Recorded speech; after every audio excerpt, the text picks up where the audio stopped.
El horror de Salem, de Henry Kuttner. La primera vez que Carson reparó en los ruidos de su sótano, los atribuyó a ratas.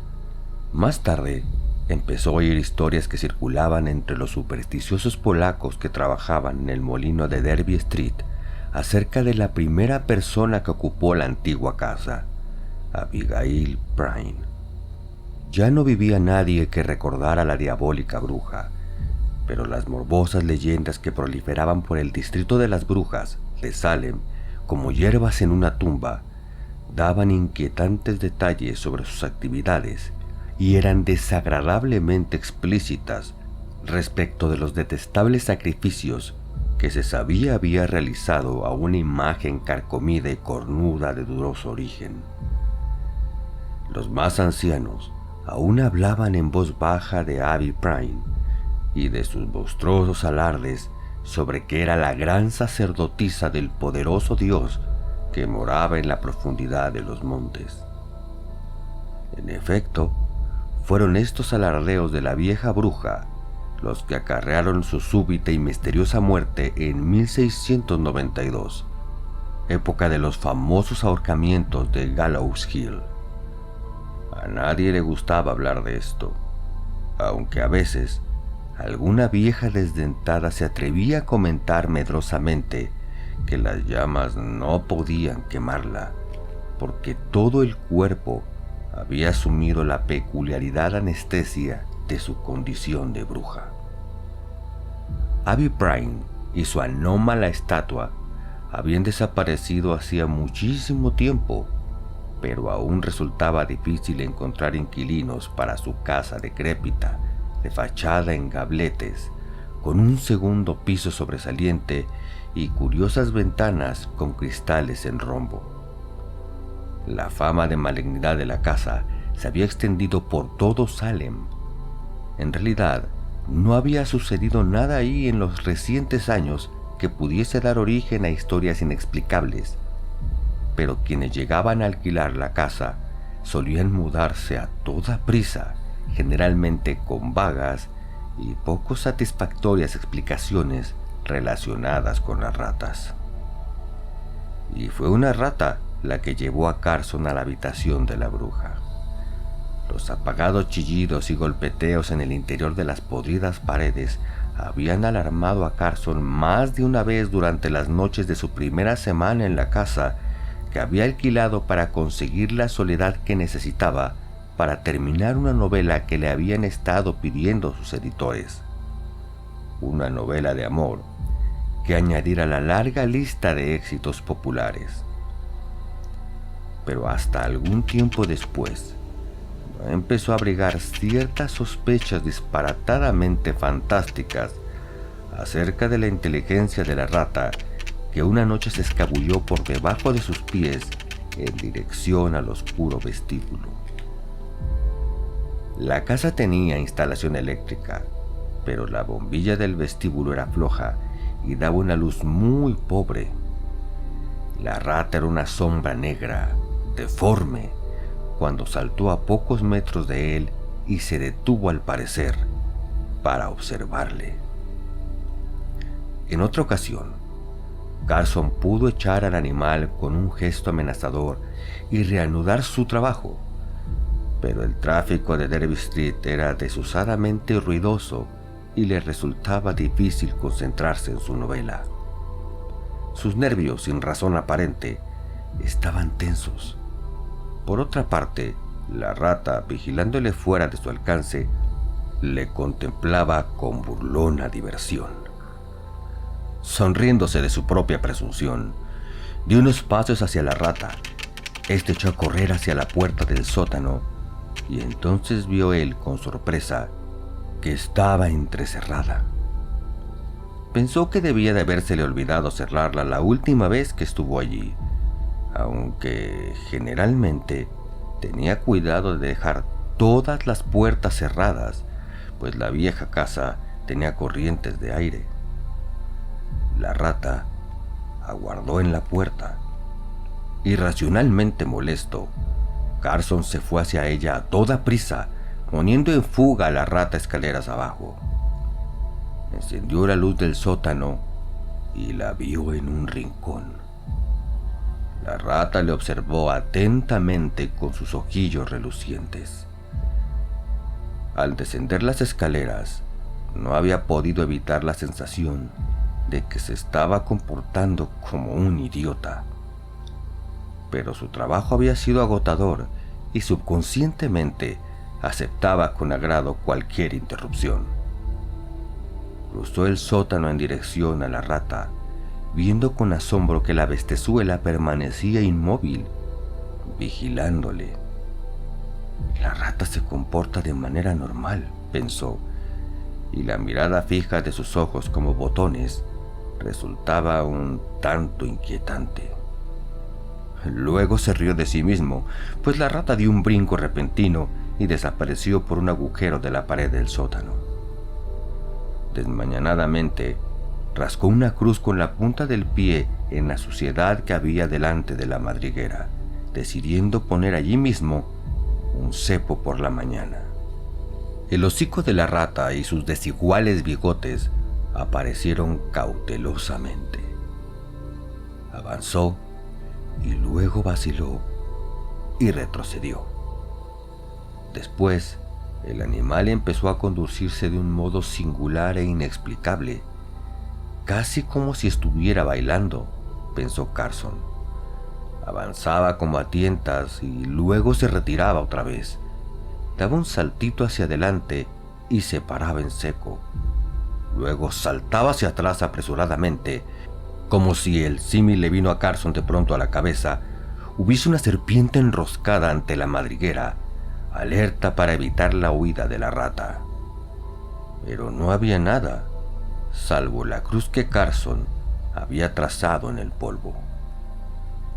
Indudablemente era el propio Carson quien impedía la fuga de la rata, pues estaba a poca distancia de la madriguera. Así que dio un paso adelante y el animal desapareció apresuradamente por el agujero.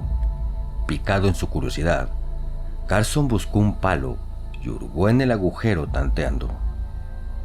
Al hacerlo, sus ojos próximos a la pared descubrieron algo extraño en la losa de piedra que había encima de la madriguera de la rata. Una rápida ojeada en torno a su borde confirmó sus sospechas. La losa debía ser movible. Carson la inspeccionó minuciosamente y notó una depresión en su borde a modo de asidero. Sus dedos se acoplaron cómodamente a la muesca y probó a tirar. La piedra se movió un poco y se paró. Tiró con más fuerza y con una rociada de tierra seca, la losa se separó del muro, girando como si tuviese goznes. El rectángulo negro, hasta la altura del hombro, quedó abierto en la pared. De sus profundidades emanó un hedor mohoso, desagradable, de aire estancado, y Carson involuntariamente retrocedió un paso. Súbitamente, recordó las monstruosas historias sobre Abby Prime y los espantosos secretos que se suponía guardaba en su casa. ¿Había tropezado él con alguna cámara secreta de la bruja, tanto tiempo desaparecida? Antes de entrar en la negra abertura, tomó la precaución de coger una linterna de arriba. Luego, cautelosamente, agachó la cabeza y se deslizó por el estrecho y maloliente pasadizo, dirigiendo el haz de luz ante sí para explorar el terreno. Estaba en un estrecho túnel, escasamente más alto que su cabeza, con pavimento y paredes de losas. Seguía recto quizá unos 5 metros y luego se ensanchaba, formando una cámara espaciosa.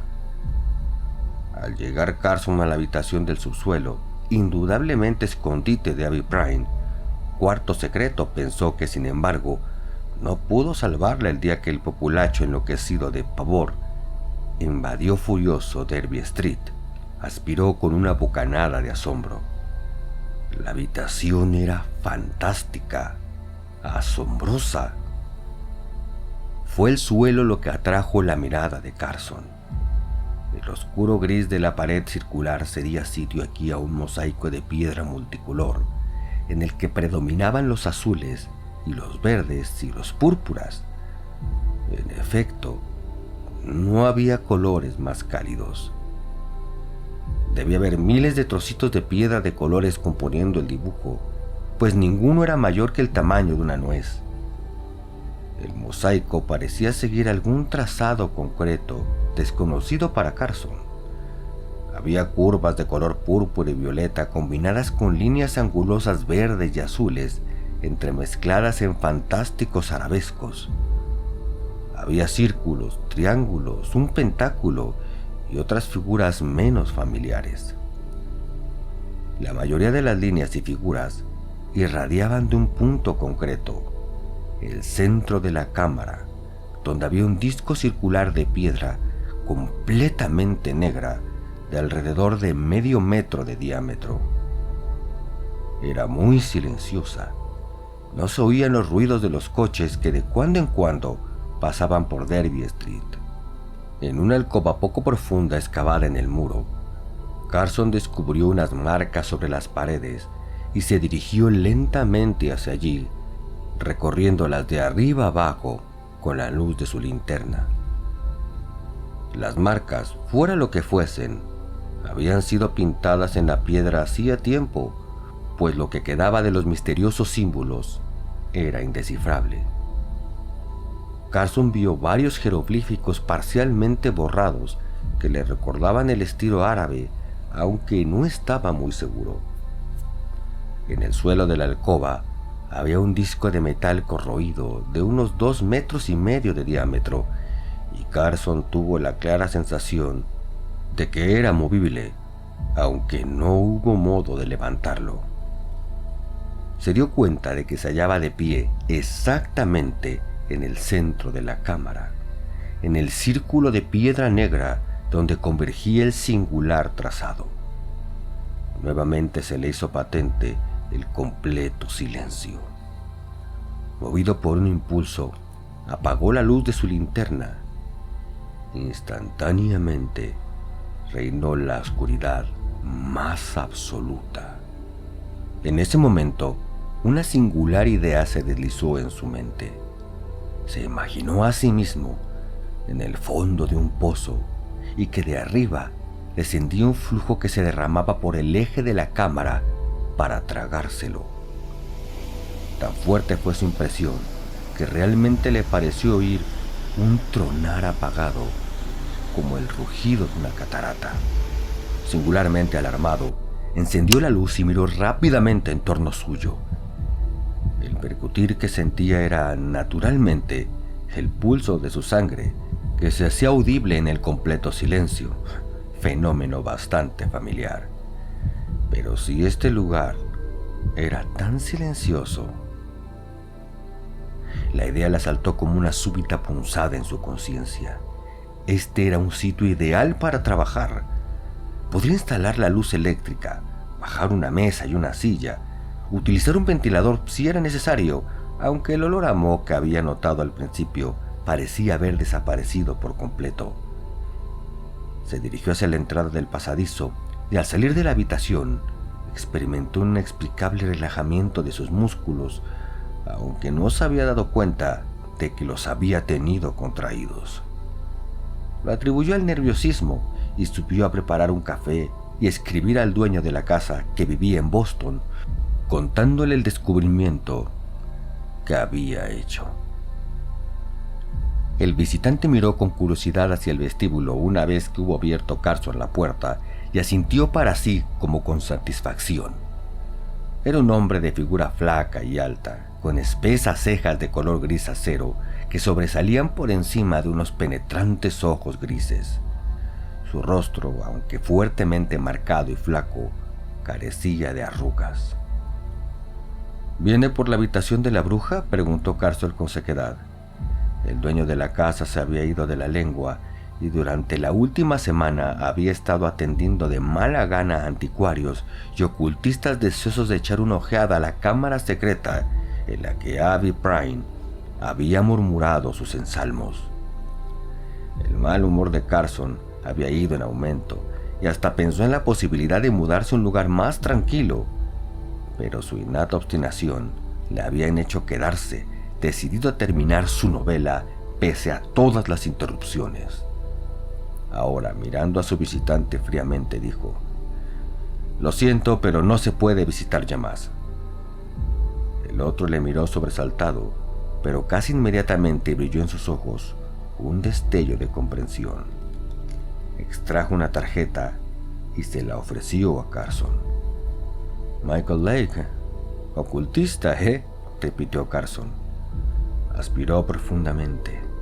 Los ocultistas, había descubierto, eran los peores, con sus oscuras alusiones a cosas innominadas y su profundo interés en el trazado de mosaico del suelo de la habitación de la bruja. «Lo siento, señor Lake, pero de veras estoy muy ocupado. Discúlpeme». Y secamente dio media vuelta hacia la puerta. «Un momento», dijo Lake con rapidez. Antes de que Carson pudiese protestar, había cogido al escritor por el hombro y le miraba fijamente a los ojos. Sobresaltado, Carson retrocedió, pero no antes de ver aparecer una extraordinaria expresión, mezcla de aprensión y satisfacción, en el flaco rostro de Lake. Era como si el ocultista hubiese visto algo desagradable, aunque no inesperado. «¿Qué es esto?», preguntó Carson con aspereza. «No estoy acostumbrado». «Lo siento mucho», dijo Lake. Su voz era profunda, agradable. «Debo disculparme. Pensaba... Bien, discúlpeme otra vez. Me temo que estoy algo excitado. Mire, he venido de San Francisco para ver la habitación de la bruja. ¿De veras no me permite verla? Le pagaría lo que fuese». «No», dijo. Empezaba a sentir una perversa simpatía por el hombre, con su voz agradable y modulada, su rostro poderoso y su atractiva personalidad. No, sencillamente deseo un poco de paz. No tiene usted idea de lo que me han molestado», prosiguió vagamente sorprendido al darse cuenta de que hablaba en tono de disculpa. «Es una molestia espantosa. Casi desearía no haber descubierto esa habitación». Lake se acercó con ansiedad. «¿Puedo verla? Representa muchísimo para mí. Estoy inmensamente interesado en esas cosas. Le prometo no robarle más de 10 minutos de su tiempo». Carson vaciló y luego asintió. Mientras conducía a su visitante al sótano, se puso a contarle las circunstancias del descubrimiento de la habitación de la bruja. Lake escuchaba atentamente, interrumpiéndole de cuando en cuando con alguna pregunta. «¿Y la rata? ¿Sabe usted qué ha sido de ella?», preguntó. Carson se quedó sorprendido. «Pues no. Supongo que se ocultaría en su madriguera. ¿Por qué?». «Nunca se sabe», dijo Lake enigmáticamente, cuando entraban en la habitación de la bruja. Carson encendió la luz. Había instalado la electricidad y había unas cuantas sillas y una mesa. Por lo demás, la habitación estaba intacta. Carson observó el rostro del ocultista y vio con sorpresa que se había puesto ceñudo, casi enfadado. Lake se encaminó al centro de la habitación, mirando la silla colocada sobre el círculo de piedra negra. «¿Trabaja usted aquí?», preguntó lentamente. «Sí, es un sitio tranquilo. He visto que no hay manera de trabajar arriba. Hay demasiado ruido. Pero este sitio es ideal. Me resulta muy fácil escribir aquí. Mi pensamiento se siente... dudo un poco... libre, o sea, desvinculado de las demás cosas. Es una sensación de lo más extraordinaria». Lake asintió como si las palabras de Carson confirmasen alguna idea suya. Se volvió hacia la alcoba del disco metálico en el suelo. Carson le siguió. El ocultista se acercó a la pared, repasó los borrosos símbolos con el dedo índice. Murmuró algo en voz baja, unas palabras que Carson le sonaron como una especie de galimatías. Yota, Kiyarnak. Se volvió con el rostro serio y pálido. Ya he visto bastante, dijo suavemente. ¿Nos vamos? Sorprendido, Carson asintió y le condujo de nuevo al sótano. Una vez arriba, Lake vaciló como si le resultase difícil abordar el tema. Por último preguntó: Señor Carson, ¿le importaría decirme si ha tenido usted algún sueño extraño últimamente? Carson se quedó mirándole, con la burla bailándole en los ojos. ¿Sueños?, repitió. Oh, no comprendo. Bueno, señor Lake, puedo decirle que no me va a asustar. Sus colegas, los otros ocultistas que han venido a visitar la casa, lo han intentado también. Lake alzó sus cejas espesas. ¿Sí? ¿Le preguntaron si había tenido sueños? Varios, sí. ¿Y qué les contestó? Que no. Luego, mientras Lake se echaba hacia atrás en su silla, con una expresión confundida en el rostro, Carson prosiguió lentamente. Aunque en realidad no estoy muy seguro. ¿Qué quiere decir? Tengo la vaga impresión de que he soñado últimamente, pero no estoy seguro. No puedo recordar nada del sueño y, bueno, lo más probable es que sus colegas ocultistas me hayan metido la idea en la cabeza. Quizás, dijo Lake circunstancialmente mientras se levantaba. Vaciló. Señor Carson, voy a hacerle una pregunta más bien impertinente. ¿Le es necesario vivir en esta casa? Carson suspiró con resignación. Cuando me hicieron la primera vez esta pregunta, expliqué que quería un lugar tranquilo para trabajar en una novela y que cualquier lugar tranquilo podría servirme, pero no es fácil encontrarlo. Ahora que tengo esta habitación de la bruja y me está saliendo el libro con tanta facilidad, no veo por qué razón me tengo que mudar y alterar quizá mi programa. Dejaré esta casa cuando haya terminado la novela.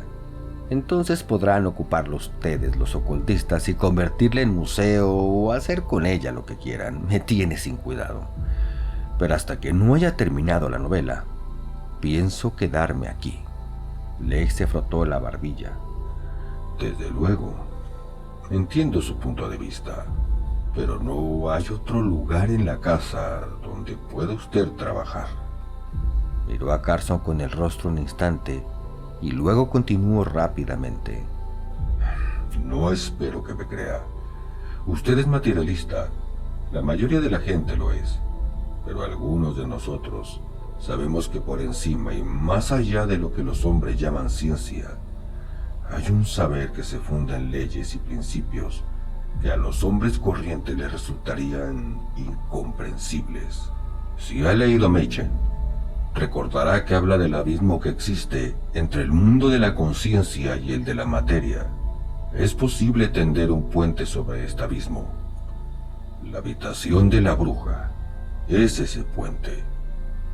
¿Sabe qué es una sala de los secretos? Exclamó Carson mirando con asombro. Pero no hay... Es una analogía, solamente una analogía. Un hombre puede susurrar una palabra en una galería o cueva, y si usted se sitúa en un punto concreto a unos 30 metros, oye ese susurro, aunque no lo oiga alguien que se encuentra solo 3 metros. Es un simple truco de acústica. Consiste en la proyección del sonido en un punto focal. Ahora bien, este principio es aplicable a otras cosas además del sonido, a cualquier onda de impulsos, incluso al pensamiento. Carson trató de interrumpirle, pero Lake prosiguió. Esa piedra negra del centro de su habitación de la bruja es uno de esos puntos focales. El dibujo del suelo, cuando usted se siente en el círculo negro, se vuelve anormalmente sensible a ciertas vibraciones, a ciertos mandatos mentales. Peligrosamente sensible. ¿Le parece que tiene la cabeza muy clara cuando trabaja ahí? Es una ilusión, una falsa sensación de lucidez. En realidad, usted es un mero instrumento, un micrófono, un sintonizador para captar determinadas vibraciones malignas cuya naturaleza no podría comprender. El rostro de Carson era un estudio de asombro e incredulidad. Pero no querrá decirme que cree usted realmente que... Legg retrocedió. Desapareció la intensidad de sus ojos, que se volvieron ceñudos, fríos. Muy bien. Pero he estudiado la historia de Abigail Prime. Ella conocía también esa ciencia superior de que le hablo. La utilizó para fines maléficos, artes negras, como suelen llamarse. He leído que en sus últimos días maldijo a la ciudad de Salem, y la maldición de una bruja puede ser algo pavoroso. ¿Quiere usted? Se levantó mordiéndose el labio. ¿Quiere usted al menos permitirme que pase a verle mañana? Casi involuntariamente, Carson asintió. Pero me temo que desperdiciará usted su tiempo. No creo, es decir, no tengo... Tartamudeó sin saber qué decir. Solo es para cerciorarme de que usted... otra cosa. Si sueña esta noche, ¿querría tratar de recordar el sueño? Si intenta evocarlo inmediatamente después de despertar, es posible recordarlo. De acuerdo, si sueño. Esa noche, Carson soñó. Se despertó poco antes de amanecer con el corazón latiéndole furiosamente y con una extraña sensación de desasosiego. Dentro de las paredes y procedentes de abajo, podía oír las furtivas carreras de las ratas. Saltó de la cama apresuradamente, temblando en la fría claridad de la madrugada. Una luna desmayada brillaba aún débilmente en un cielo pálido. Entonces recordó las palabras de Legg. Había soñado, de eso no cabía la menor duda. Pero cuál era el contenido de dicho sueño era otra cuestión. Por mucho que lo intentó, no pudo recordarlo en absoluto, aunque tenía la vaga sensación de que corría frenéticamente en la oscuridad. Se vistió rápidamente y, como la quietud de la casa en la madrugada le ponía nervioso, salió a comprar el periódico.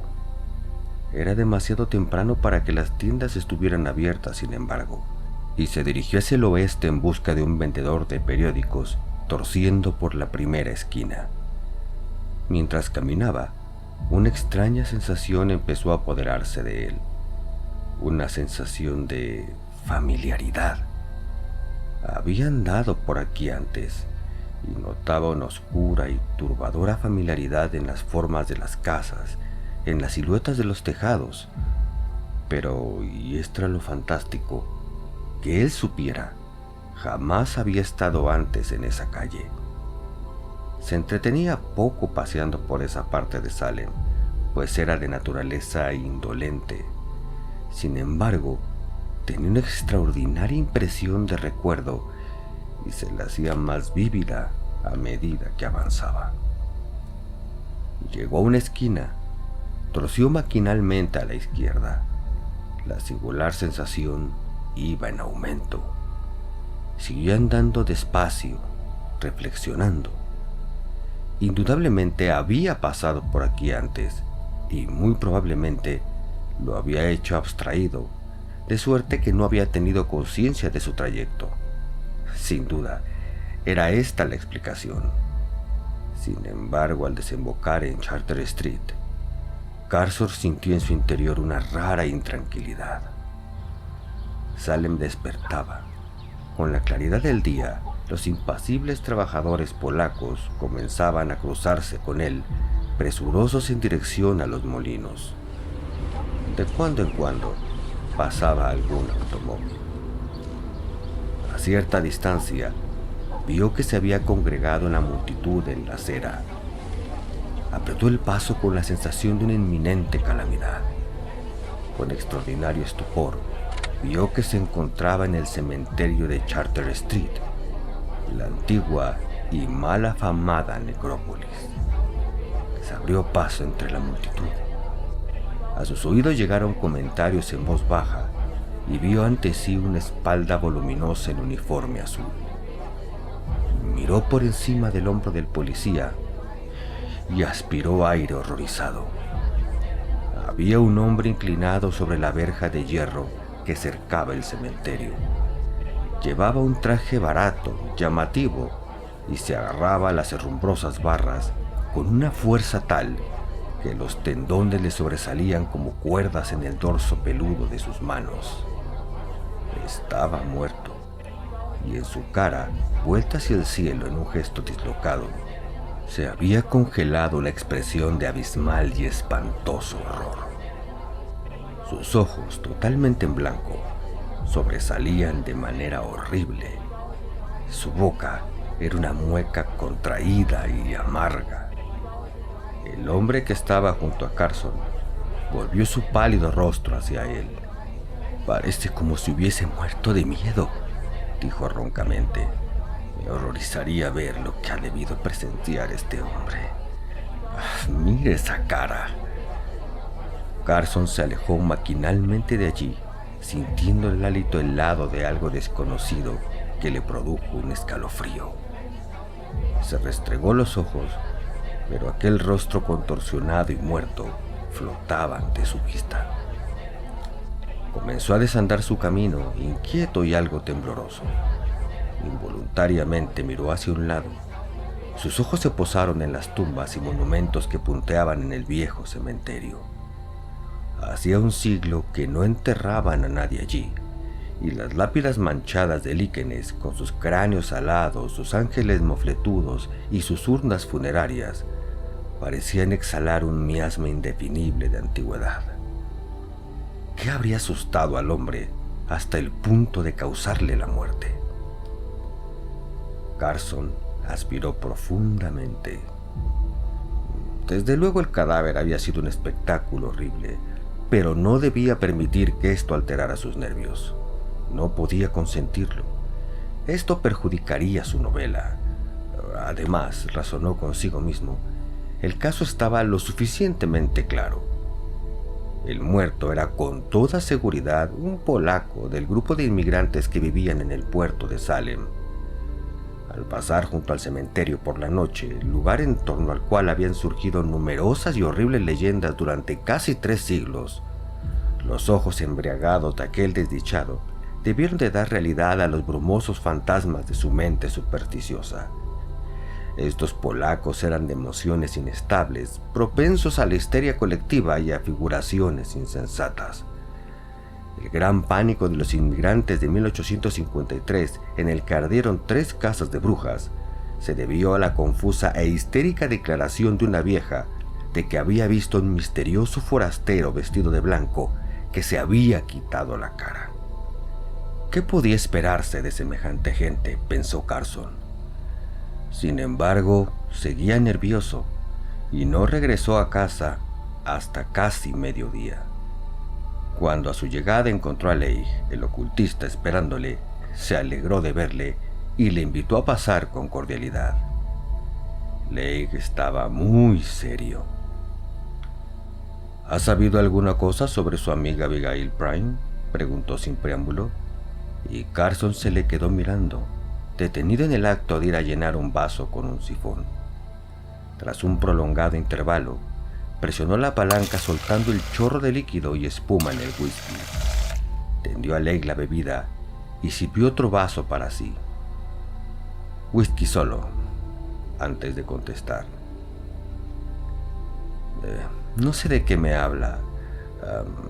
¿Qué pasa con ella?», preguntó con un aire de forzada despreocupación.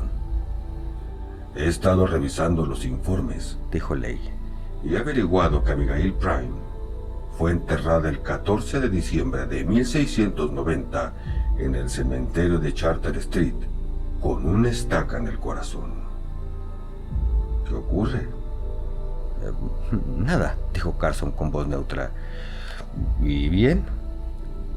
Pues resulta que han abierto su tumba y han robado su cadáver. Eso es todo. Han encontrado la estaca arrancada y hay huellas de pisadas por todo alrededor de la tumba. Huellas de zapatos. ¿Soñó usted anoche, Carson? Le soltó la pregunta como un latigazo y sus ojos se endurecieron. No lo sé, contestó Carson confundido, frotándose la frente. No puedo recordarlo. He estado en el cementerio de Charter Street esta madrugada. Ah, entonces debe haber oído algo sobre el hombre que... Le he visto, interrumpió Carson con un estremecimiento. Me ha dejado trastornado. Apuré el whisky de un trago. Lake le miró atentamente. Bien, dijo luego. ¿Aún está decidido a permanecer en esta casa? Carson dejó el vaso y se levantó. ¿Por qué no?, replicó con sequedad. ¿Hay alguna razón por la que deba irme? Después de lo que sucedió anoche... ¿Qué sucedió? Han robado una tumba. Un polaco supersticioso vio a los ladrones y se murió del susto. ¿Y? Está tratando de convencerse a sí mismo, dijo Lake serenamente. En su corazón sabe, debe saber la verdad. Usted se ha convertido en un instrumento en manos de unas fuerzas poderosas y terribles, Carson. Abby Prime ha estado en su tumba durante 3 siglos, no muerta, esperando a que alguien cayese en la trampa, la habitación de la bruja. Quizá preveía ella lo que iba a suceder cuando la construyó. Previó que algún día alguien cometería el error de introducirse en esa cámara infernal y sería atrapado en ese diagrama de mosaico. Ha caído usted, Carson, y ha permitido que ese horror no muerto cruzase el abismo que se abre entre la conciencia y la materia para ponerse en rapport con usted. El hipnotismo es un juego de niños para un ser con los sobrecogedores poderes de Abigail Prime.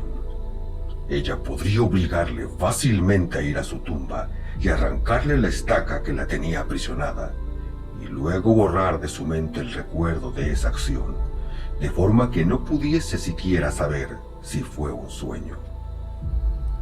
Carson estaba de pie, y en sus ojos ardía una luz extraña. En nombre de Dios, ¿sabe usted lo que está diciendo? Lake se echó a reír agriamente.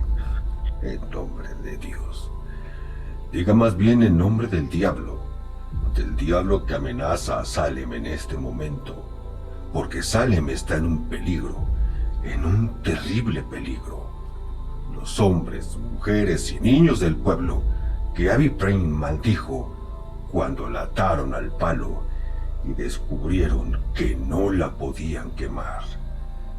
He examinado los archivos secretos esta mañana y he venido a rogarle por última vez que abandone la casa.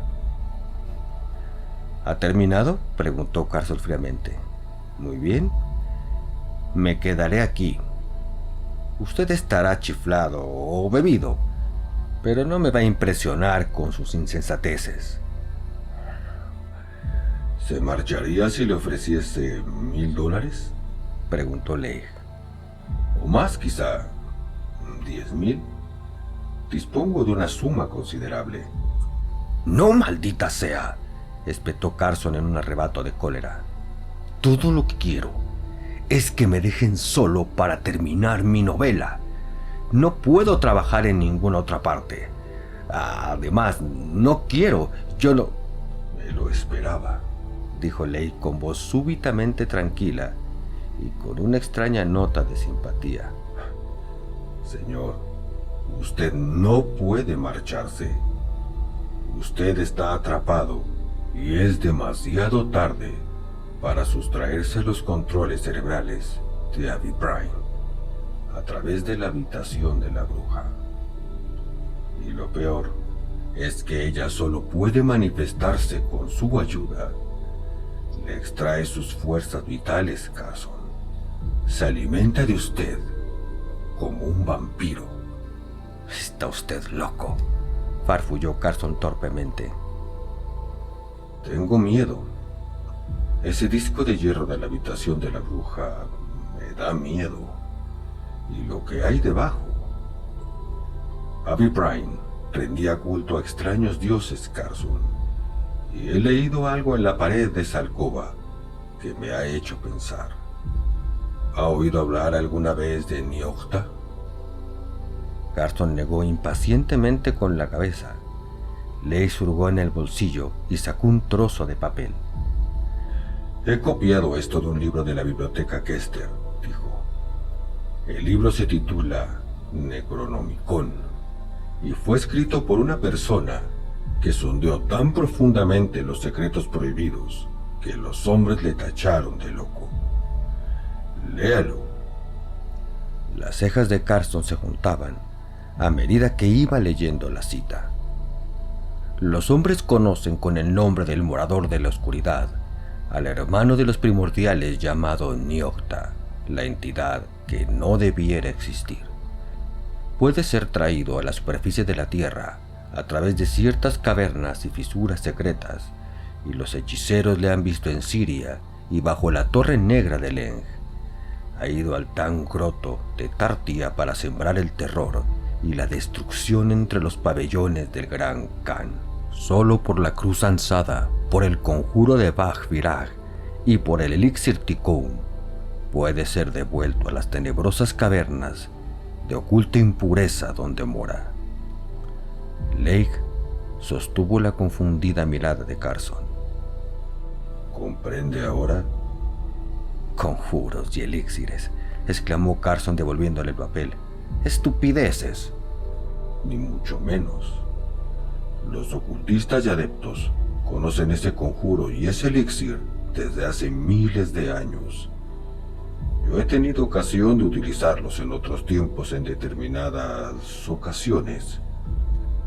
Y si estoy en lo cierto, y se volvió hacia la puerta con los labios apretados en una línea descolorida, esas manifestaciones han sido vencidas anteriormente, pero la dificultad está en conseguir el elixir. Es más difícil obtenerlo. Pero espero, volveré. ¿Puede abstenerse de entrar en la habitación de la bruja hasta que yo vuelva? No le prometo nada, respondió Carson. Tenía un tremendo dolor de cabeza que le había aumentado hasta imponerse a su conciencia y ahora sentía una vaga náusea. Adiós. Vio a Leigh dirigirse a la puerta y aguardó en la escalera de la entrada con una extraña renuencia a entrar en la casa. Mientras miraba alejarse la figura del ocultista, salió una mujer de la casa adyacente. Al verle, sus enormes pechos se agitaron. Estalló en una chillona y furiosa diatriba. Carson se volvió y se quedó mirándola con ojos desconcertados. La cabeza le latía dolorosamente. La mujer se acercaba agitando un puño gordo y amenazador. «¿Por qué asusta usted a mi Sara?», gritó con su cara morena congestionada. «Porque la asusta con sus trocos estúpidos, ¿eh?». Carson se humedeció los labios. «Lo siento», dijo lentamente. «Lo siento muchísimo. Yo no he asustado a su Sara. No he estado en casa en todo el día». «¿Qué es lo que le ha asustado?». «Ese bicho oscuro. Dice Sara que se metió en su casa». La mujer cayó de pronto, con la mandíbula colgando de su hombro. Sus ojos se agrandaron. Hizo un signo extraño con la mano derecha, señalando con sus dedos índices y meñique a Carson, mientras cruzaba el pulgar sobre los otros dedos. «La vieja bruja». Se retiró apresuradamente murmurando palabras en polaco con voz asustada. Carson dio media vuelta y entró en la casa. Se sirvió un poco de whisky en un vaso. Reflexionó y luego lo apartó sin haberlo probado. Empezó a pasear arriba y abajo, frotándose de cuando en cuando a la frente con dedos que sentía secos y ardientes. Vagos, confusos pensamientos se agolpaban en su mente. Tenía la cabeza febril y le latía con violencia. Por último, bajó a la habitación de la bruja. Se quedó allí aunque no trabajó.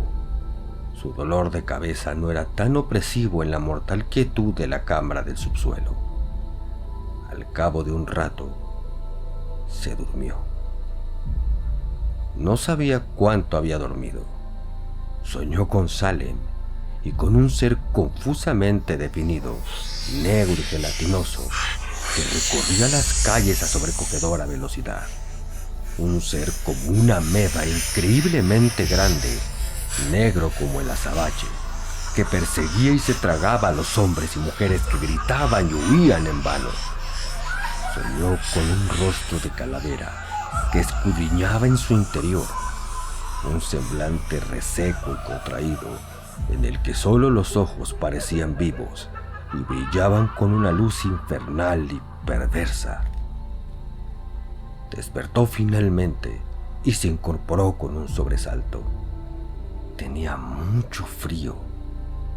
Reinaba el más completo silencio. A la luz de la bombilla eléctrica, el mosaico verde y púrpura parecía retorcerse y contraerse hacia él, ilusión que se disipó al aclararse sus ojos, enturbiados por el sueño. Consultó el reloj. Eran las 2. Había dormido toda la tarde y la mayor parte de la noche. Se sentía débil y el cansancio le tenía inmovilizado en su silla. Le daba la sensación de que le habían extraído las fuerzas del cuerpo. El penetrante frío parecía traspasarle el cerebro, pero se le había ido el dolor de cabeza. Tenía la mente muy despejada, expectante, como si esperase que sucediese algo. Un movimiento no lejos de él atrajo su mirada. Se estaba moviendo una losa de la pared. Oyó un suave ruido chirriante y lentamente se ensanchó la negra cavidad, convirtiéndose la ranura en un cuadrado. Algo se movió en la sombra. Un tenso y ciego horror traspasó a Carson al ver avanzar a rastras hacia la luz aquella monstruosidad. Parecía una momia. Durante un segundo que fue eterno, insoportable, el pensamiento golpeó espantosamente en el cerebro de Carson. Parecía una momia. Era un cadáver de una delgadez descarnada, con la piel ennegrecida y el aspecto de un esqueleto con el pellejo de un enorme lagarto extendido sobre sus huesos. Se agitó, avanzó y sus largas uñas arañaron audiblemente en la piedra. Salió a la habitación de la bruja. Su rostro impasible se reveló cruelmente bajo la luz cruda y sus ojos centellaron con una vida sepulcral. Pudo ver la línea dentada de su espalda negruzca y encogida. Carson se quedó paralizado. Un horror abismal le había privado de la capacidad de moverse. Parecía estar atrapado en los grillos de la parálisis del sueño, en el que el cerebro, espectador distante, es incapaz o reacio a transmitir los impulsos nerviosos a los músculos. Se dijo frenéticamente que estaba soñando, que dentro de un momento despertaría. El seco horror se incorporó. Se puso en pie descarnadamente flaco y se dirigió a la alcoba en cuyo suelo estaba encajado el disco de hierro. Se detuvo de espaldas a Carson y un susurro reseco crepitó en la quietud mortal. Al oírlo, Carson quiso gritar, pero no pudo.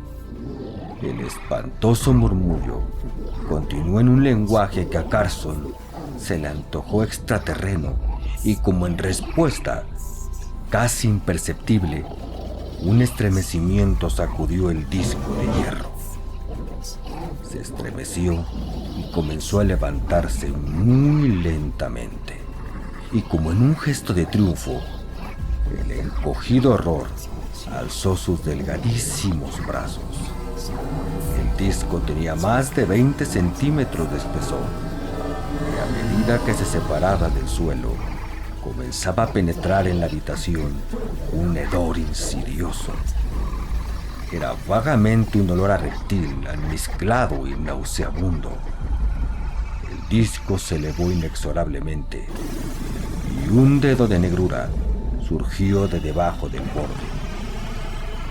Súbitamente, Carson recordó el sueño que había tenido de una criatura negra y gelatinosa que recorría veloz las calles de Salem. Trató en vano de romper los grilletes de la parálisis que le tenían inmovilizado. La cámara estaba quedándose a oscuras y un vértigo tenebroso aumentaba progresivamente para tragárselo a él. La habitación parecía vacilar. El disco siguió elevándose. Siguió el arrugado horror con sus brazos esqueléticos levantados y siguió fluyendo la negrura en un movimiento ameboide. Se oyó un ruido por encima del seco susurro de la momia, un vivo resonar de pasos presurosos. Por el rabillo del ojo, Carson vio que alguien entraba corriendo a la habitación de la bruja. Era el ocultista Ley, con los ojos llameantes en su rostro, mortalmente pálido. Pasó por delante de Carson y se dirigió a la alcoba donde estaba emergiendo la negra abominación. Aquel ser arrugado se volvió con horrible lentitud. Carson vio que Lake traía una especie de herramienta en su mano izquierda, una cruz ansata de oro y marfil, y llevaba a la mano derecha pegada a un costado. Su voz retumbó entonces sonora y autoritaria. Su blanco rostro estaba cubierto de pequeñas gotas de sudor. Yanach Kadishud, Nirkstelvnach, Kanach Niokta, Yagna Blechto. Tronaron las fantásticas y aterradoras palabras y retumbaron en las paredes de la bóveda. Lake avanzó lentamente, sosteniendo en alto la cruz ansata, y entre tanto, la negra abominación seguía manando de debajo del disco. Cayó el disco a un lado, y la gran oleada de iridiscente negrura, ni sólida ni líquida, una espantosa masa gelatinosa, se derramó en dirección a Lake. Sin detenerse, este hizo un gesto rápido con su mano derecha y lanzó un pequeño tubo de cristal a aquella cosa negra en la que se hundió. La informe abominación se detuvo, vaciló con un espantoso estremecimiento de indecisión y luego se retiró rápidamente. Un hedor asfixiante de ardiente corrupción empezó a invadir el aire y Carson vio como la negra monstruosidad se descomponía en grandes pedazos, arrugándose como bajo el efecto de un ácido corrosivo. Se contrajo en un vivo movimiento licuescente, goteando su espantosa carne negra a medida que se consumía. Un pseudópodo de negrura se alargó desde la masa central y atrapó como un tentáculo gigantesco al ser cadavérico, arrastrándolo al pozo por encima del borde. Otro tentáculo cogió el disco de hierro, lo arrastró sin esfuerzo por el suelo, y cuando la abominación desapareció de la vista, el disco cayó en su sitio con un estampido atronador.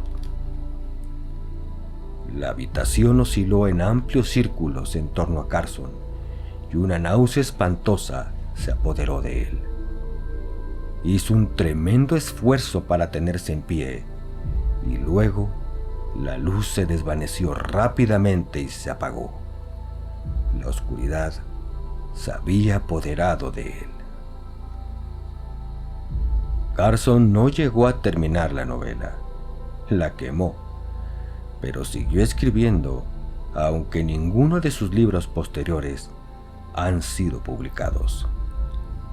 Sus editores hicieron un gesto negativo y se preguntaron por qué un escritor de literatura popular tan brillante se había convertido de repente en un aburrido partidario de lo horripilante y lo espectral. Resulta convincente, dijo un hombre a Carson al devolverle su novela El Dios Negro de la Locura. Es buena en su género, pero la encuentro morbosa y horrible. Nadie la leería. Carson, ¿por qué no escribe usted el tipo de novelas que solía escribir del género que le hizo famoso? Fue entonces cuando Carson rompió su promesa de no hablar sobre la habitación de la bruja y le contó toda la historia con la esperanza de que le comprendiera y le creyera. Pero al terminar, su corazón desfalleció al verle al otro la cara de simpatía y escepticismo. «¿Lo has soñado, verdad?», preguntó el hombre, y Carson sonrió amargamente. «Sí, lo he soñado. Debe de haberle producido una impresión terriblemente vívida en su espíritu. Algunos sueños lo producen, pero lo olvidará con el tiempo», predijo. Y Carson asintió. Y porque sabía que solo despertaría sospechas acerca de su cordura, no mencionó lo que bullía permanentemente en su cerebro: el horror que había visto en la habitación de la bruja al despertar de su desvanecimiento. Antes de huir, él y Leigh, pálidos y temblorosos de la cámara, Carson había lanzado una fugaz mirada hacia atrás.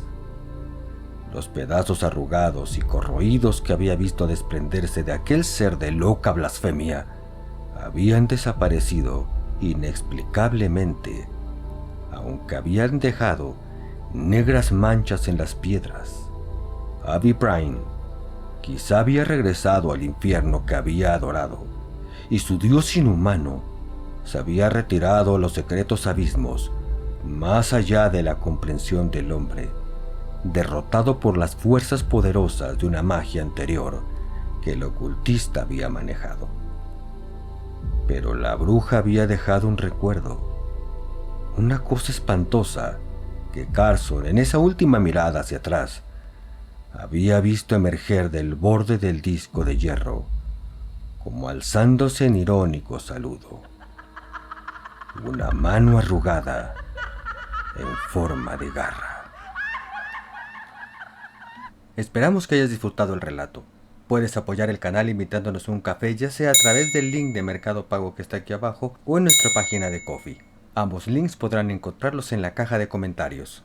También puedes apoyarnos recomendando el canal y compartiendo para que llegue más gente. Si tienes alguna sugerencia, algún relato que te gustaría que narrásemos o incluso alguno de tu autoría, háznoslo saber en los comentarios. Suscríbete y no olvides que cada semana subimos nuevos relatos.